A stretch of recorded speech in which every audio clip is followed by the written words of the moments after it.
Hello friends, नमस्कार। मैं हूं डॉक्टर उमाश्री और मैं अपने यूट्यूब चैनल में आपका स्वागत करती हूं। आपने जो मेरे चैनल को इतना प्यार दिया है उसको आपको मैं शत नमन करती हूं, बहुत बहुत धन्यवाद करती हूं। आगे भी ऐसा प्यार आप बनाए रखें। और जिन लोगों ने मेरे चैनल को सब्सक्राइब नहीं किया है, पहली बार आज देख रहे हैं, उनको मैं यही बोलूँगी कि मेरे चैनल को आप सब्सक्राइब कीजिए। इससे आपको ज्योतिष और वास्तु संबंधी और अन्य कई नवीनतम विषयों संबंधी जानकारी प्राप्त होगी। आज जिस विषय पर मैं चर्चा करने जा रही हूँ वो विषय बहुत ख़ास है। सुबह सुबह उठकर सबसे पहले किसका चेहरा देखें और क्या करें सुबह सुबह, आज यही आपको बताऊंगी। वैसे तो आप में से बहुत से लोगों को ये जानकारी होगी ही और मुझसे भी ज़्यादा भी हो सकती है, लेकिन यहाँ मैं अपनी जानकारी आपसे शेयर कर रही हूँ। और ये जानकारी उन्हीं लोगों के लिए है जिनको इसकी आवश्यकता है। जो लोग पहले से ही बहुत ज़्यादा बुद्धिमान हैं उनके लिए इस वीडियो में कुछ भी नहीं है। बुद्धिमान लोगों के लिए तो है, लेकिन यहाँ आप समझ रहे ना मैं कैसे बुद्धिमान लोगों की बात कर रही हूँ। जो चैनल तो पूरा देखते हैं, वीडियो भी पूरी देखते हैं, जो और फिर उसके बाद क्या करते हैं, खाया पिया, क्या बोलते हैं उसको, खाया पिया गिलास तोड़ा 12 आना, पता नहीं क्या बोलते हैं। मतलब चैनल भी पूरा देखना है उनको ज्योतिष का, और फिर ज्योतिष को मानते भी नहीं हैं, ज्योतिष को गाली बकते हैं, ज्योतिष को उल्टा सीधा बोलते हैं। यहाँ उन महान आत्माओं की बात कर रही हूँ मैं।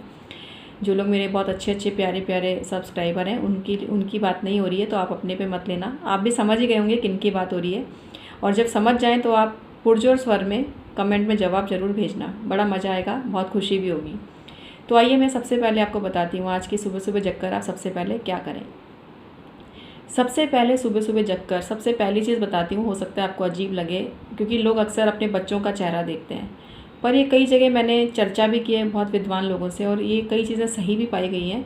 सुबह सुबह अपने बच्चों का चेहरा देखने से क्लेश होता है, घर में झगड़ा होता है, कई जगह ऐसा देखा गया है।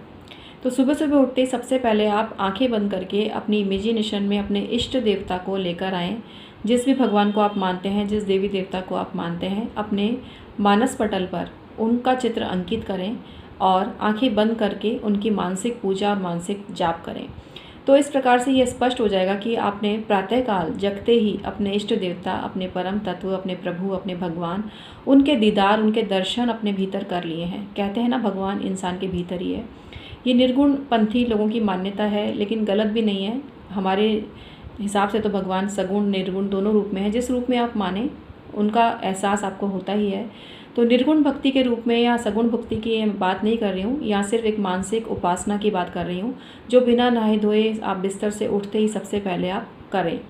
इसके बाद अपने हाथों को तो आप देखते ही हैं, और हाथों में बोलते हैं देवी देवताओं का वास होता है, तो अपने हथेलियों को देखने के पीछे रीज़न यही है कि हमें कर्म की शिक्षा मिलती है। हमें लगता है कि ज़िंदगी में हमें जो भी प्राप्त होगा वो हमें अपने ही हाथों के द्वारा प्राप्त होगा, मतलब अपने हाथों से ही हमें कर्म करना पड़ेगा। कहा भी गया है ना, अपने हाथ जगन्नाथ, मतलब अपने हाथों में इतनी मेहनत होगी, ताकत होगी। मतलब इंसान को कर्मशीलता का पाठ पढ़ाता है ये तथ्य है कि जब उसे कहा जाता है कि उसके हाथ में ही सारे देवी देवताओं की पावर है, क्योंकि करना उसे ही है अल्टीमेटली। भगवान माध्यम बनाते हैं, भगवान रास्ते बनाते हैं, लेकिन कार्य तो मनुष्य को स्वयं करना होता है। आटा भगवान देगा, मगर रोटी तो स्वयं बनाकर ही खानी पड़ेगी। तो यहाँ यही बात कहकर अपनी बात को मैं स्पष्ट कर रही हूँ। इसके बाद आप जब धरती पर पैर रखें तो कहा गया है दायां पैर पहले रखें, या जो स्वर चल रहा हो नासिका में, जो स्वर चल रहा हो पहले वो पाँव रखें। वो वैसे सही भी है, वो आप चेक कर ही सकते हैं। तो पहला पाँव वो रखें जिसको कि आपका स्वर चल रहा हो, मतलब जिस नाक से आपको सांस आ जा रही हो वही वाला पैर आप पहले रखें। धरती माता को हाथ से स्पर्श करके और अपने माथे पर उसको लगाएं और धरती माता की मानसिक वंदना करें, क्योंकि इस पृथ्वी पर हमारा जो जीवन है वो धरती माता की ही देन है। धरती माता है तो सब कुछ है, और धरती माता पर जो हमारी जीवन शैली है वही बेसिकली हमारा वास्तु है। इसके अलावा हमको सुबह सुबह उठते ही पॉजिटिव थिंकिंग करनी चाहिए, और हमें ये सोचना चाहिए कि आज का दिन बेहतर है हर काम करने के लिए। आज का काम कल पर नहीं टालना है, जो कुछ है आज ही है, कल कुछ भी नहीं है। जो कुछ है आज है, अभी है। इसी को क्षणवादी दृष्टिकोण, या जिसको बोलते हैं जो भी है ये पलवादी जो दृष्टिकोण है, जिसको बोलें कि जो भी चीज़ है बस इस पल ही है, अगले पल क्या घटित हो जाए कुछ नहीं कह सकते। तो जो इस पल का चिंतन करें, इस क्षण का चिंतन करें और अपनी रूपरेखा बनाएं पूरे दिन के लिए कि आपको क्या करना है, और जो काम आप भूमिका बना रहे हैं उसको प्राथमिकता के आधार पर तय करें कि आज आपको सबसे ज़रूरी काम क्या करना है। उसको सबसे 1 नंबर पर, 2 नंबर, 3 नंबर, ऐसे नंबर उस पर आप रख लीजिए और उसके हिसाब से ही आपको काम करना है। मतलब आपको काम टालना नहीं है। टालने वाली जो प्रवृत्ति होती है वो सबसे बड़ी बाधा है ज़िंदगी में। ज़िंदगी में आपको जो मिलता है वो आपके वर्तमान में किए हुए कर्म का ही प्रतिफल होता है। तो सब कुछ भूल जाइए कि भविष्य में क्या होगा या भूत में क्या घटित हो चुका है। ये सारी चीज़ें, कर्म का ऐसा दृष्टिकोण भगवान श्री कृष्ण ने हमें सिखाया है, और हमारे प्राचीन ग्रंथ, हमारी प्राचीन परंपराएं हमें ये सारे मार्ग दिखाती हैं जो कि हमारी प्रगति से जुड़े हुए होते हैं। लेकिन हम उस मार्ग को नहीं समझते। हम क्षणिक तृप्ति के लिए, क्षणिक सुख के लिए वो मार्ग चुनते हैं जो हमें आसान लगता है, जो इजी गोइंग लगता है, जो शॉर्टकट लगता है।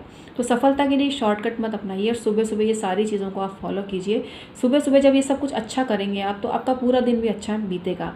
और एक काम और करें, रात को जब सोते समय, हालांकि रात के बारे में एक अलग ही वीडियो बनाऊंगी, पर एक बात आपको एक टिप देना चाहूँगी कि रात को जब भी आप सोएं, पूरे दिन का विश्लेषण करें और पूरे दिन में आपसे क्या गलती हुई है उस गलती पर एक मानसिक पश्चाताप करें, और भगवान को अपने मन में ही महसूस करके ये कोशिश करें कि आपसे गलती हो गई और जो कि आपसे नहीं होनी चाहिए थी, लेकिन आगे आप इस गलती को नहीं दोहराएंगे और जो भी करेंगे सब कुछ बढ़िया करेंगे। ऐसा करने से आपकी विल पावर बढ़ेगी, आपका मानसिक स्तर ऊंचा होगा। और जब ये सब चीज़ें हमारे मन में प्रवेश करती हैं तो हमारा मन, सबसे बड़ी चीज़ है, प्रसन्नता का और सुख का और एक आत्मिक शांति का अनुभव करता है। तो इन सब बातों को आप आत्मसात कीजिए। मुझे उम्मीद है आपके जीवन में खुशियाँ ही खुशियाँ अवश्य ही आएंगी। बहुत बहुत धन्यवाद।